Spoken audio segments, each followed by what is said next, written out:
Good morning class. मैं Vipin sir. कल मैंने आज से पहले हमने 2 लेक्चर शूट कर लिया है। द्विघात समीकरण के बारे में हमने पार्ट 1 और पार्ट 2 करके आज हम पार्ट 3 में लेक्चर को शूट करेंगे। तो मैंने पार्ट 1 और पार्ट 2 में जो भी कुछ पढ़ा है एक बार हम उसको बता देते हैं कि क्या क्या मैंने पढ़ा है। तो पहले मैंने पढ़ाया था कि द्विघात समीकरण होता क्या चीज़ है, इसके बारे में हमने फुल डिटेल्स में बता दिया गया था कि द्विघात समीकरण होता क्या चीज़। तो हमने समीकरण किसे कहते हैं, द्विघात समीकरण किसे कहते हैं, इस सब को कुछ जान लिया गया। इतना जानने के बाद हमने ये देखा था कि आपका जो द्विघात समीकरण होता है उसको हल कैसे करते हैं। पहले हमने देखा कि द्विघात समीकरण क्या होता है, किसे कहते हैं। फिर हमने देखा कि अगर आपको दे दिया जाएगा तो द्विघात समीकरण कैसे पहचानिएगा। तो इसके लिए हमने मानक रूप यानी सामान्य रूप हमने बता दिया था। अगर यदि इस फॉर्म में है तो द्विघात समीकरण है, तो अगर नहीं है तो नहीं होगा। फिर उसके बाद हमने ये भी बता दिया था कि द्विघात समीकरण को हल कैसे करते हैं। तो मैंने बताया था कि द्विघात समीकरण को हल करने के जो विधि होता है वो आपका 3 विधि होता है। हमारे किताब में 10th क्लास के अनुसार से हमें 3 विधि के बारे में पढ़ना है। पहला विधि में हमने ये देखा है कि गुणनखंड विधि, जिसके बारे में आप लोग पहले से ही पढ़ते हैं। तो मैंने पार्ट 1 में पूरा गुणनखंड विधि के बारे में पूरा डिटेल्स में हमने पढ़ा दिया और सब कुछ उसके बारे में बता दिया। फिर हमने पार्ट 2 बनाया तो उसमें हमने देखा कि सिद्धाचार्य नियम के बारे में पूरा फुल डिटेल्स वीडियो बनाया और साथ ही साथ हमने ये भी बता दिया कि पूर्ण वर्ग विधि कैसे निकाला जाता है। तो जिसको सिद्धाचार्य आता है उसको पूर्ण वर्ग विधि भी आएगा। यानी दोनों क्या चीज़ है, एक दूसरे का मतलब एक दूसरे के बिना अधूरा। अगर आपको सिद्धाचार्य नियम अगर प्रूफ कर पा रहे हैं कि कैसे उसकी उत्पत्ति हुई है सिद्धाचार्य सूत्र को, नियम को, तो अगर उसको आप जो प्रूफ करिएगा उसी प्रूफ के अनुसार से आप पूर्ण वर्ग विधि को भी आप लोग क्या कर सकते हैं, हल कर सकते हैं। तो इस प्रकार हम क्या कर सकते हैं कि हमने पार्ट 1 और पार्ट 2 में हमने सारा काम कर लिया कि द्विघात समीकरण क्या चीज़ होता है। ये आज हम लोग देखेंगे कि ये जो द्विघात समीकरण होता है, तो द्विघात जो समीकरण होता है, समीकरण ये जो आपका होता है ये द्विघात समीकरण, और हमने इसका मानक रूप भी देखा था कि द्विघात समीकरण का मानक रूप क्या चीज़ होता है। तो हमने बताया था स्टैंडर्ड फॉर्म कहिए या मानक रूप या सामान्य रूप कहिए, ax² प्लस में आपका bx प्लस में c बराबर में 0। ये हमने बता दिया था कि हमारा क्या चीज़ होता है, द्विघात समीकरण जो होता है ax² bx प्लस c बराबर में 0 होता है। और हमने बता दिया था कि यदि अगर ऐसा रूप में कोई भी अगर समीकरण दिखाई दे, यानी किसी भी समीकरण का जो अधिकतम घात हो अगर 2 हो और जिसमें चर कितने हो, 1 हो, तो वो द्विघात समीकरण के रूप में हम लोग क्या करेंगे, उसको पढ़ते हैं यहाँ पे। तो देखिए यहाँ पर बता दिया गया था आपको कि जहाँ हमने बताया था कि a क्या चीज़ है, b क्या चीज़ है और c क्या चीज़ है, इसके बारे में बताया गया था। ये क्या है, अचर है। क्या चीज़ है, अचर है। हमने बताया था x के बारे में, x क्या चीज़ है हमारा, तो x हमारे क्या चीज़, चर है। क्या चीज़ है, चर है। तो इतना कुछ हम लोगों ने क्या कर लिया था, सीख लिया था। साथ ही साथ हमने इसके बारे में सीख लिया था कि इसको हमने सिद्धाचार्य नियम से इसके लिए डायरेक्ट सूत्र हमने प्राप्त किया था कि x का अगर मान निकालना है तो x का मान निकालने के लिए हमने क्या बताया था, x का मान निकालने के लिए बताया -b plus minus √b² minus का 4ac बटा में 2a। ये हमने देख लिया था कि सिद्धाचार्य नियम के अनुसार से हम लोग कैसे इसको सॉल्व करेंगे। अगर डायरेक्ट अगर गुणनखंड नहीं करते हैं तो हम लोग यहाँ पर सीधे मान रखेंगे, क्या करेंगे, सीधे a b c का मान रखकर और सीधे हम इसका x निकाल लेंगे। तो इतना कुछ हम लोगों ने क्या कर लिया था, सीख लिया था। अभी ना हम लोग देखेंगे, हेडिंग डालते हैं क्या चीज़ पे, द्विघात समीकरण का मूल्य क्या चीज़ होते हैं। द्विघात समीकरण का मूल्य, द्विघात समीकरण का मूल्य क्या चीज़ होता है, इसके बारे में देखते हैं। तो देखिएगा जो द्विघात समीकरण होता है उसका मूल्य क्या चीज़ होता है, तो इस पर देखिएगा। तो मूल्य का मतलब होता है कि वह मान, वो वैल्यू जिस पर ये द्विघात समीकरण क्या चीज़ हो जाए, शून्य हो जाए। क्या हो जाए, शून्य हो जाए, तो वो उसका क्या चीज़ होगा, वो उसका मूल्य होगा। कहने का मतलब हुआ द्विघात समीकरण का मूल्य का मतलब क्या है, यानी वो गणितीय मान या वो गणितीय मतलब संख्या जिस पर जो इस द्विघात समीकरण में रखा जाए तो इसका पूरा का मान किसके बराबर हो जाए, 0 के बराबर। इस पूरा मान किसके बराबर हो जाए, 0 के बराबर। तो वो मान क्या कहलाता है, द्विघात समीकरण का मूल्य कहलाता है। यानी आपसे कोई आपको पूछेगा तो क्या बताइएगा कि द्विघात समीकरण का मूल्य किसे कहते हैं, तो वह गणितीय मान या वह संख्या जिस पर द्विघात समीकरण कितना हो जाए, शून्य हो जाए। क्या हो जाए, शून्य हो जाए, उसको हम लोग क्या कहेंगे, द्विघात समीकरण का मूल्य कहेंगे। क्या कहेंगे, द्विघात समीकरण का मूल्य करेंगे।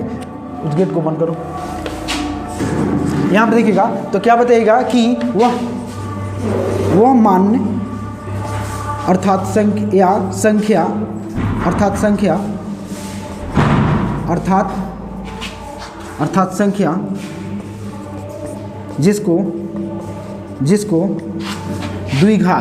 जिसको द्विघात समीकरण में रखने पर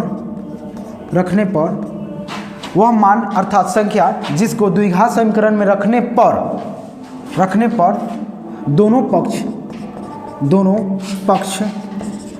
दोनों पक्ष बराबर हो जाए। दोनों पक्ष क्या हो जाए, बराबर हो जाए, कॉमा उसे द्विघात समीकरण का मूल कहते हैं। क्या कहते हैं, उसे द्विघात समीकरण का मूल्य कहते हैं। क्या कहते हैं, द्विघात समीकरण का मूल्य कहते हैं। यानी क्या समझे आपने क्या समझा कि द्विघात समीकरण का मूल्य किसे कहेंगे, तो वह मान अर्थात संख्या जिसको द्विघात समीकरण में रखने पर, अगर हम यहाँ पर रखें तो दोनों साइड, दोनों पक्ष, यानी ये वाला पक्ष और ये वाला पक्ष यानी बराबर हो जाए। अर्थात ये भी कह सकते हैं कि इसका मान क्या हो जाए, शून्य हो जाए। क्या हो जाए, इसका मान क्या हो जाए, शून्य हो जाए। तो उसे हम लोग क्या कहेंगे, द्विघात समीकरण का मूल्य कहेंगे। क्या कहेंगे, द्विघात समीकरण का मूल्य। यानी द्विघात समीकरण का मूल्य किसे कहेंगे, तो वह मान अर्थात संख्या जिसको इसमें रखने पर, यहाँ पर रखने पर ये वाला पक्ष और ये वाला पक्ष क्या हो जाए, बराबर हो जाए। क्या हो जाए, बराबर हो जाए। तो हम क्या कहेंगे, उसे द्विघात समीकरण का, उस मान को, उस संख्या को द्विघात समीकरण का मूल्य कहा जाएगा। क्या कहा जाएगा, द्विघात समीकरण का मूल्य। तो अब उसी को बताना है। तो आपको पहले बता दिया गया था कि किसी भी संख्या का, किसी भी समीकरण का कितना मूल होता है, तो ये उसके अधिकतम घात पर निर्भर करता है। तो आपको बताया गया था, बताइए इसमें अधिकतम घात कितना है, यानी इस द्विघात समीकरण का अधिकतम घात कितना है, 2 है, इसलिए इसका मूल्य भी कितना आएगा, 2। अगर 1 हो रहा था तो कितना मान आता, 1। जैसे आपने बहुपद में पढ़ा था कि वो कौन सी संख्या है जिसका आपने शून्य ज्ञात किया था ना, आप लोगों को बताया गया था बहुपद में कि इस बहुपद का शून्य ज्ञात कीजिए। इसका मतलब है कि वो कौन सा मान इस बहुपद में रखा जाए कि उसका मान क्या चीज़ हो जाए, 0 हो जाए। तो वो तुम्हारे क्या चीज़ होता है, वो उसका शून्य कहलाता है। तो यहाँ पर भी देखिएगा, यहाँ पर कर रहा है मूल का मतलब ही वो सही होता है कि वो कौन सी संख्या है जो इसमें रखने पर इसका शून्य के बराबर हो जाए, यानी दोनों पक्ष या दोनों पक्ष क्या हो जाए, बराबर हो जाए। तो उसी को हम लोग क्या कहते हैं, द्विघात समीकरण का मूल्य कहते हैं। तो यहाँ पर समझने का प्रयास कीजिएगा आप लोग कि हमने ये भी बताया था, बहुपद के चैप्टर में हमने ये भी बता दिया था कि किसका कितना शून्यक होता है। तो जितना घात उतना शून्यक, जितना घात उतना शून्यक। तो इसमें इस समीकरण का घात कितना है, 2 है। कितना है, घात है। तो इसका मूल्य कितना होगा, इसका शून्य कितने संख्याओं पर प्राप्त होगा, 2। तो इसका मतलब है इसका शून्य 2 संख्याओं पर प्राप्त होगा, इसका मूल्य 2 संख्याओं पर प्राप्त होगा। तो वही दोनों संख्या इसका क्या कहलाएगा, मूल्य कहलाएगा। लेकिन क्या आपको पता है कि किस पे शून्य हो जाएगा, नहीं पता है, क्योंकि ये कोई एक के मतलब क्या है, ये तो एक सामान्य रूप लिखा गया है ना। तो अगर अलग अलग द्विघात समीकरण होगा तो अलग अलग होगा, हर एक द्विघात समीकरण का अपना मूल अलग होगा ना।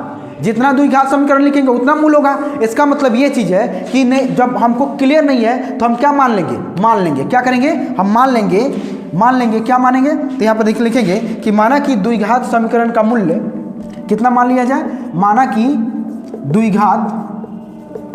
द्विघात समीकरण का मूल्य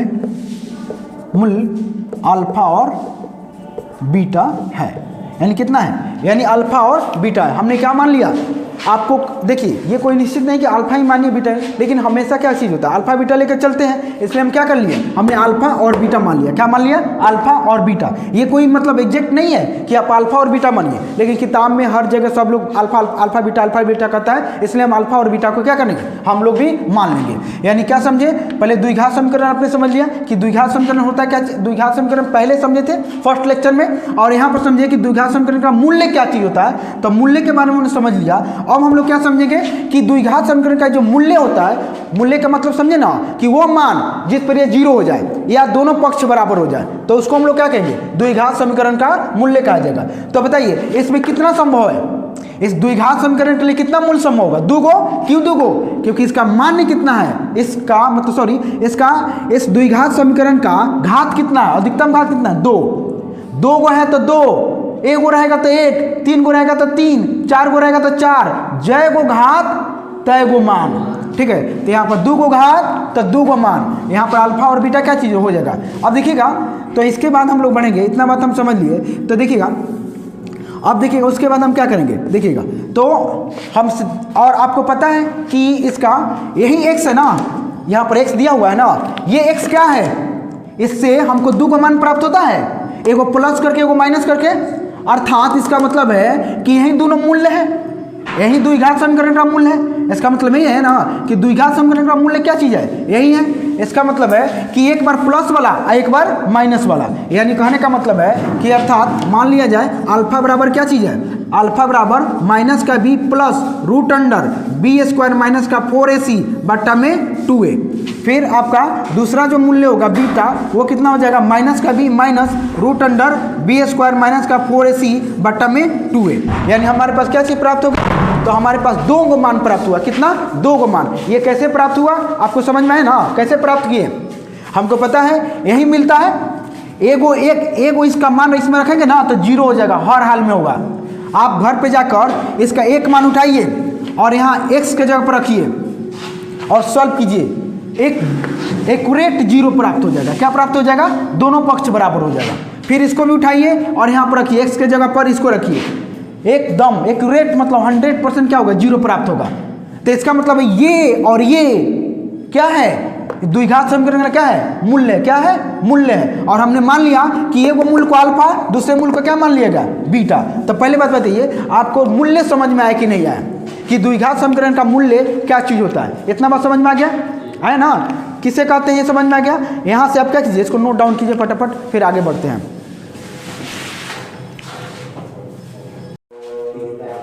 चलिए तो हम लोग देखते हैं कि अभी हमने देखा कि द्विघात बहुपद का मूल्य क्या चीज़ होता है, इसको बहुत बढ़िया से हम लोगों ने समझ लिया।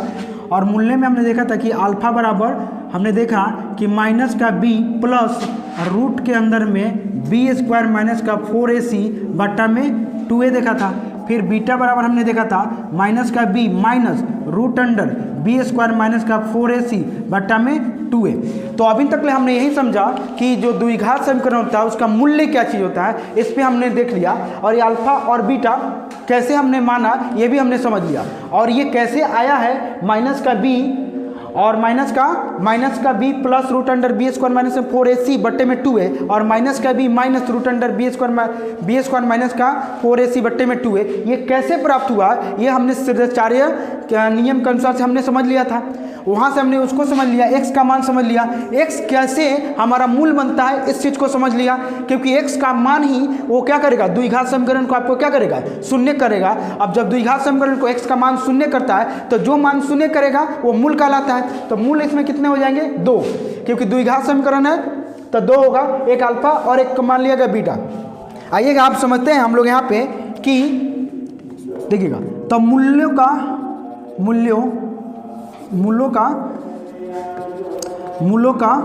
योग। अब देखिएगा मूल्यों का योग का मतलब का पता है, यानी अल्फा, यानी इसका मतलब है कि अल्फा प्लस बीटा का मान। तो अल्फा प्लस बीटा का मान, मूल्य का योग यानी अल्फा प्लस बीटा का मान। तो आपको पता है यहाँ पर माइनस का b plus root under b square minus का 4ac बट्टा में 2a।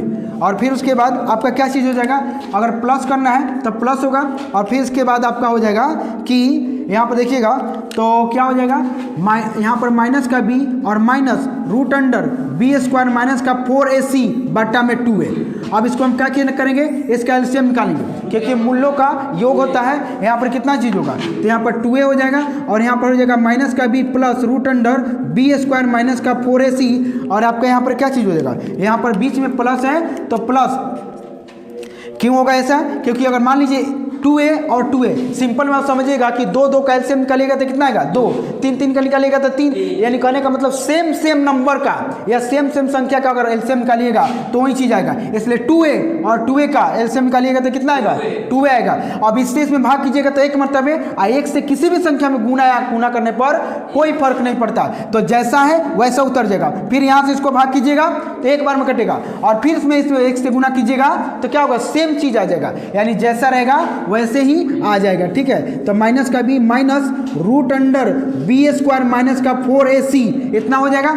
अब चलिए हम लोग क्या करते हैं, प्लस माइनस करने का करते हैं। तो देखिएगा जैसे आप इसको प्लस माइनस कीजिएगा तो माइनस का b plus root under b square minus का 4ac, आप प्लस माइनस माइनस बी और उसके बाद plus minus minus root under b square minus का 4ac और बट्टा में 2a हो जाएगा। कितना हो जाएगा 2a हो जाएगा। अब देखिएगा यहाँ पे कौन कौन कट सकता है, तो देखिएगा ये root under b square minus का 4ac और root under b square minus का 4ac, यहाँ पर ये प्लस है और यहाँ पर ये माइनस है, तो प्लस माइनस माइनस कैंसिल हो जाएगा।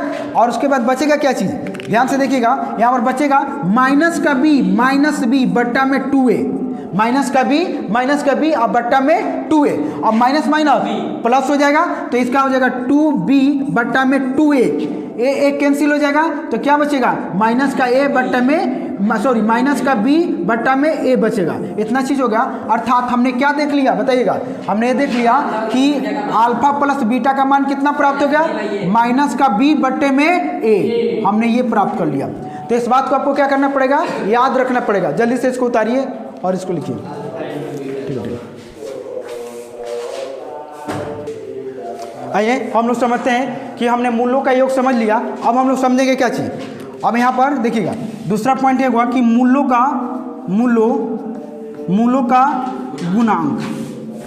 गुणांक यानी मूलों का गुणांक हम लोग समझते हैं कि क्या होता है, यानी अल्फा इंटू बीटा।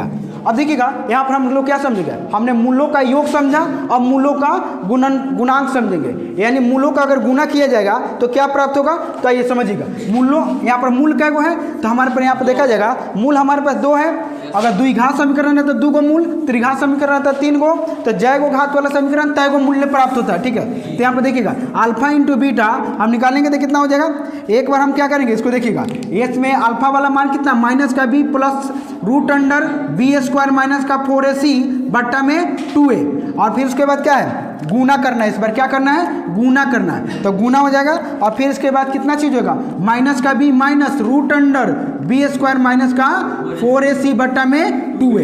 इतना बात आप समझ गए, गुना हो जाएगा। अब जैसे इसको देखिएगा तो देखिएगा ऊपर का गुना ऊपर, नीचे का गुना नीचे, यानी इसका गुना इससे होगा और इस सब का गुना इससे होगा। तो ऊपर का गुना ऊपर दिखेगा, तो देखिएगा यहाँ पे ध्यान से, तो ये क्या है, अगर आपको फार्मूला पता है कि ए प्लस बी और इंटू में ए माइनस बी, तो क्या चीज़ हो जाता है ए स्क्वायर माइनस बी स्क्वायर होता है। अगर आप इसको ध्यान से देखिएगा तो क्या ये इतना पर देखिए और इसको देखिए, फिर उसके बाद यहाँ से यहाँ देखिए और फिर यहाँ से यहाँ देखिए, क्या आपको अगर ये ए हो जाए और इसको बी मान ले तो ए प्लस बी और ए माइनस बी है के रूप में है कि नहीं। अगर इसको ध्यान से देखिएगा, अगर हम इसको ए मान ले, ए समझे इसके तरह अगर ए समझे तो ये क्या है बी हो जाएगा।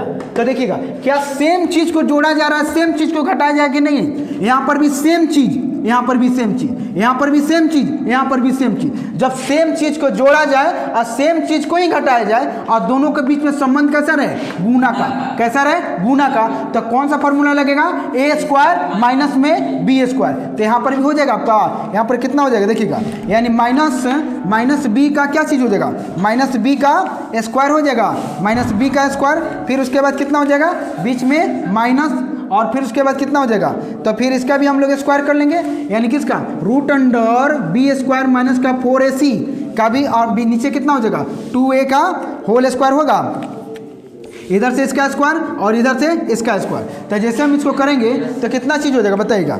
अब इसको सॉल्व कीजिए, तो सॉल्व करते हैं तो हमको कितना हो जाएगा, तो ये बी स्क्वायर हो जाएगा माइनस, अब इसका स्क्वायर इसके रूट को कैंसिल कर देगा, तो बी स्क्वायर माइनस का 4ac बटा में 4a स्क्वायर नीचे हो जाएगा। अब यहाँ पर आइएगा तो आपका कितना चीज हो जाएगा, तब फिर आप इसको हम गुना करेंगे, a माइनस ये इसके पास जाएगा, गुना होगा, किसका गुना होगा, माइनस का गुना होगा, किसका गुना होगा, माइनस का, तो इसके पहले क्या मेट होगा, प्लस से, तो प्लस माइनस, यहाँ पर क्या है, b के पहले क्या है, प्लस है, तो प्लस माइनस माइनस हो जाएगा, और फिर देखिए यानी कितना होगा, बी स्क्वायर हो जाएगा, फिर ये क्या है माइनस, फिर ये माइनस बी माइनस माइनस गुना होगा, तो माइनस माइनस प्लस, तो कितना हो जाएगा 4ac, अब बट्टा में 4a स्क्वायर यानी 4a स्क्वायर, तो ये आपका अल्फा इंटू बीटा है। तो यहाँ पर देखिएगा, तो इतना बात अगर समझ जाते हैं तो यहाँ पर क्या चीज़ हो जाएगा, देखिएगा ये कैंसिल आउट हो जाएगा कि नहीं हो जाएगा, ये आपका कैंसिल, तो बचेगा कितना चीज आपका यहाँ पर बचेगा, यहाँ पर ध्यान देखिएगा, तो क्या बचेगा 4ac बटा में 4a स्क्वायर। अब देखिएगा यहाँ पे, तो क्या ये 4 से a से एक ऊपर ए है, नीचे का कोई है दो गो, तो एगो कैंसिल हो जाएगा, एगो बच जाएगा, तो आपका कितना बच जाएगा बताइएगा, आपको यहाँ पर बचेगा अल्फा इंटू बीटा का जो मान होगा c/a, क्या प्राप्त हो जाएगा c/a, तो ये हमको क्या प्राप्त होगा बताइएगा, ये c/a प्राप्त होगा, कितना प्राप्त हो गया c/a, तो यानी हमने मूलों का गुणांक हमने देख लिया, अगर मूलों का योग निकालना पड़ेगा तो माइनस का b/a रखेंगे, उसका निकलेगा, और हमको मूलों का गुणांक निकालना होगा तो c/a करना पड़ेगा। जल्दी से इसको नोट डाउन कीजिए। आइए हम समझते हैं कि अब यहाँ पर क्या समझेंगे कि हमने क्या देख लिया कि द्विघात समीकरण किसे कहते हैं समझ लिया, उसका मूल्य क्या चीज़ होता है इसको समझ लिया, फिर अल्फा क्या चीज़ होता है, बीटा क्या चीज़ समझ लिया, अल्फा प्लस बीटा क्या होता है ये समझ लिया, अल्फा इंटू बीटा क्या चाहिए समझ लिया। अब जब हमने इस सब के मान को देख लिया, यानी हमने अल्फा प्लस बीटा का मान कितना लिखा है -b/a लिखा, और फिर उसके बाद अल्फा इंटू बीटा का मान कितना है c/a होगा, तो हमने इतना कुछ समझ लिया, और हमने देख लिया था x से बराबर भी कितना होता माइनस का b plus minus root under b square minus का 4ac बटे में 2a होता, इतना हम लोगों ने क्या कर लिया था समझ लिया। तो यदि हमने इतना समझ लिया तो अब हम लोग क्या करेंगे, यहाँ पर समझने का प्रयास करेंगे, x हमने कहाँ से प्राप्त किया था, तो सिद्धाचार्य ने दे दिया था, ठीक है। उसके बाद हमने x से कैसे मूल पर आए इस बात को हमने पहले बता दिया कि x से कैसे मूल पर आए, अगर मूल निकालिए तो हमने ये समझ लिया कि अल्फा मतलब मूलों का योग और मूलों का गुणनफल हम लोग कैसे निकालेंगे ये सीख समझ लिया।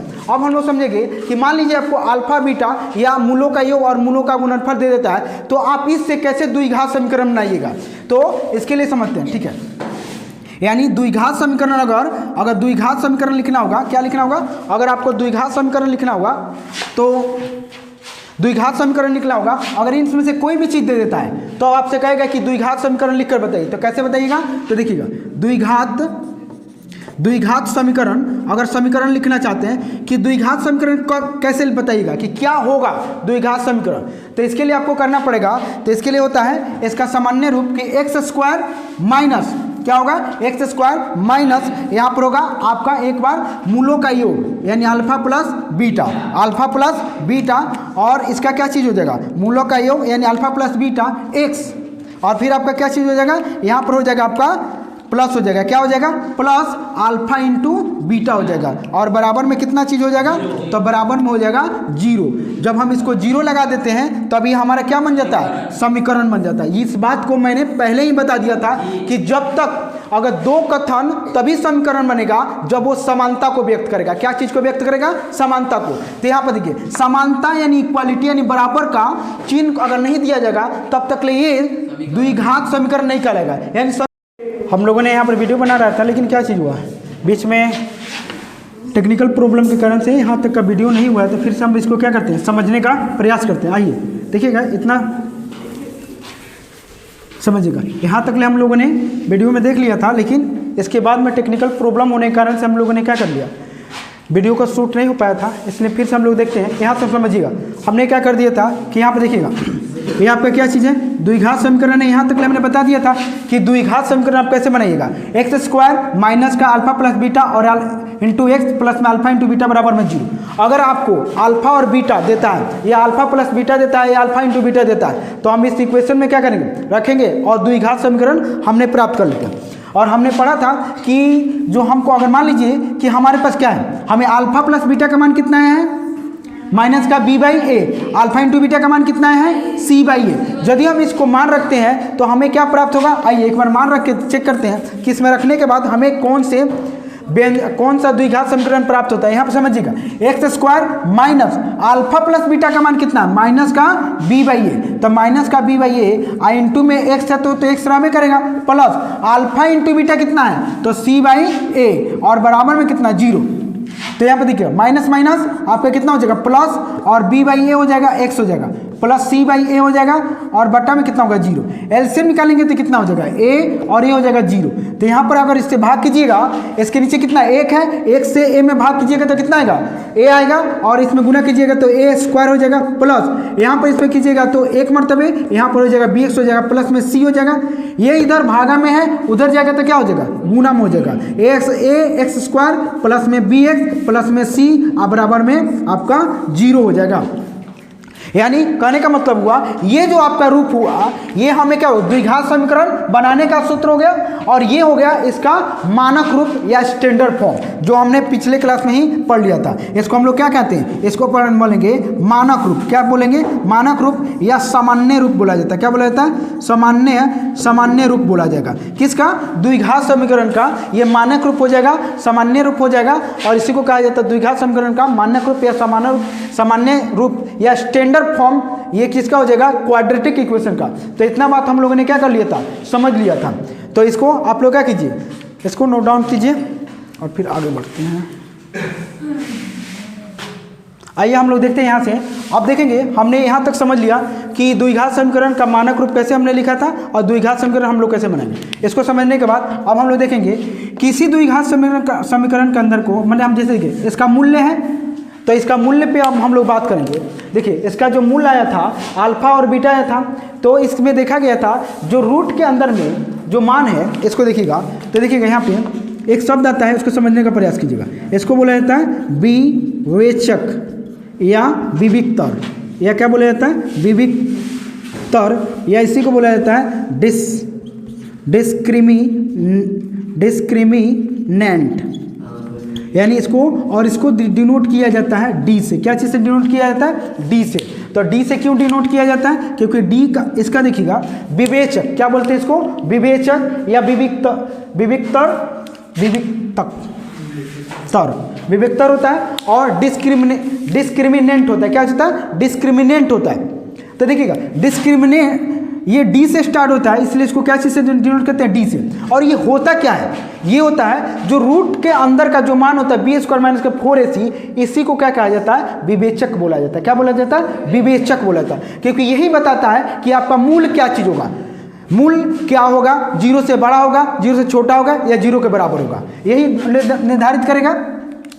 यानी क्या कहेंगे, विवेचक का विवेक्तर किसे कहा जाता है। तो देखिएगा तो इसके बारे में लिखिएगा कि क्या लिखिएगा, बी स्क्वायर माइनस का 4ac को क्या कहते हैं, को हम लोग क्या कहते हैं, विवेचक कहते हैं। क्या कहते हैं, विवेचक कहते हैं। क्या कहते हैं, विवेचक कहते हैं। क्या कहते हैं बताइए, विवेचक कहते हैं। यानी हम किसको कहेंगे, बी स्क्वायर माइनस 4ac को क्या कहेंगे, विवेचक कहेंगे, जो क्या करता है, जो निर्धारित करता है कि मूल्य कैसा होगा। जो क्या निर्धारित करता है, जो मूल्यों को निर्धारित करता है, जो मूल्यों को क्या करता है, निर्धारित करता है, क्या करता है, जो मूल्यों को क्या करता है, निर्धारित करता है कि आपका मूल्य कैसा होगा। ठीक है, तो इसका मतलब है ये क्या होता है, बी स्क्वायर माइनस 4ac को क्या कहते हैं, विवेचक कहते हैं, जो मूल्यों को क्या करता है, निर्धारित करता है कि जो आपका मूल्य है वो कैसा आएगा। ठीक है, तो आइएगा इतना बात आप लोग क्या किए, इसको लिखिए और देखिएगा।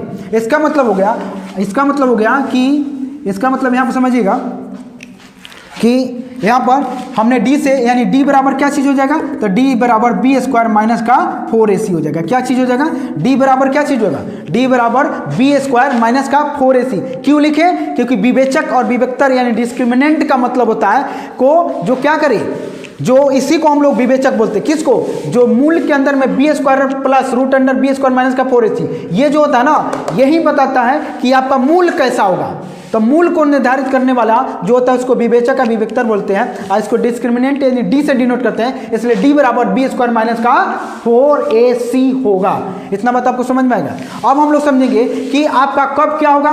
अब हम लोग ये समझेंगे कि मान लीजिए इसको सॉल्व कीजिएगा जब आपको बी का मान पता है, ए का मान पता है, सी का मान पता है, जब इसमें रखिएगा तो क्या क्या संभावनाएं हैं डी, इसके देखिएगा तो संभावनाएं क्या चीज है तो समझिए। इसका जो केस 1 देखिएगा यहाँ पर केस 1 में क्या हो सकता है, मान लीजिए कि आपका डी क्या चीज हो जाए, डी बड़ा आ जाए 0 से, हो सकता है इसको सॉल्व करने के बाद आपका मान क्या हो 0 से बड़ा आ जाए, क्या आ जाए 0 से बड़ा है। तो इसमें अगर 0 से बड़ा आएगा क्या चीज आएगा, तो 0 से बड़ा आएगा तो दो स्थिति होगा, एक आपका जो इसका जो मान आएगा किसका, आपका किसका मतलब जो द्विघात समीकरण पढ़ रहे हैं, इसका जो मान आएगा कैसा आएगा, वास्तविक आएगा, कैसा आएगा वास्तविक, मान कैसा आएगा वास्तविक होगा, वास्तविक होगा।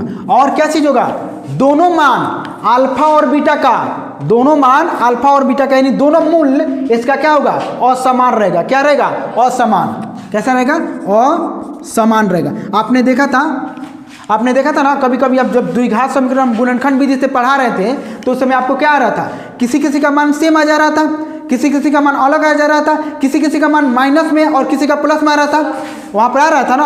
अब उसको हम कैसे बताएंगे एक बार में देख कर, तो इसी को डी का मान निकालिए और डी आपका निर्धारित करेगा कि वहाँ अगर पॉजिटिव मान आ रहा है तो वास्तविक है, अगर आपका निगेटिव मान आ रहा है तो क्या है अवास्तविक है, क्या हो जाएगा अवास्तविक। तो इतना मत बताइए, यानी कहने का मतलब आपको अवास्तविक संख्या बताएगा था, अवास्तविक या काल्पनिक संख्या जब रूट के अंदर में माइनस रहे, क्या रहे जब रूट के अंदर में माइनस रहे। और यहाँ पर समझिएगा कोई ऐसा स्थिति तो हो सकता है ना कि जब आपको सॉल्व करें इसका माइनस में हो जाए और उसको बाहर ना निकल पाए, जब माइनस के अंदर में रूट में रहता है तो उसको क्या बोलते हैं अवास्तविक या काल्पनिक संख्या बोलते हैं ना, क्या बोलते हैं बताइए, वास्तविक या काल्पनिक संख्या बोलते हैं। कब, जैसे बताया गया था ना जब रूट के अंदर में माइनस में आ जाए, क्या आ जाए माइनस में आ जाए, तो ये क्या कहलाएगा, ये वास्तविक है आपका, वास्तविक नहीं। हमने बताया था ना कि संख्या कितने प्रकार के होते हैं, दो, पहले आपका कितना होता है, एक वास्तविक होता है एक अवास्तविक होता है, यानी जिसको हम लोग काल्पनिक संख्या कहते हैं। तो अगर यहाँ पर कौन है कि वास्तविक मान आएगा, इसका मतलब है कि रूट से बाहर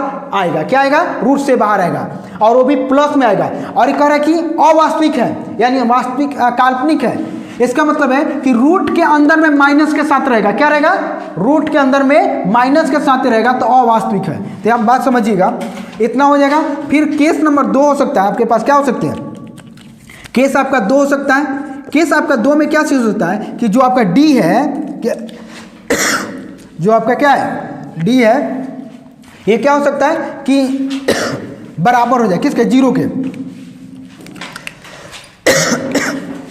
हो गया,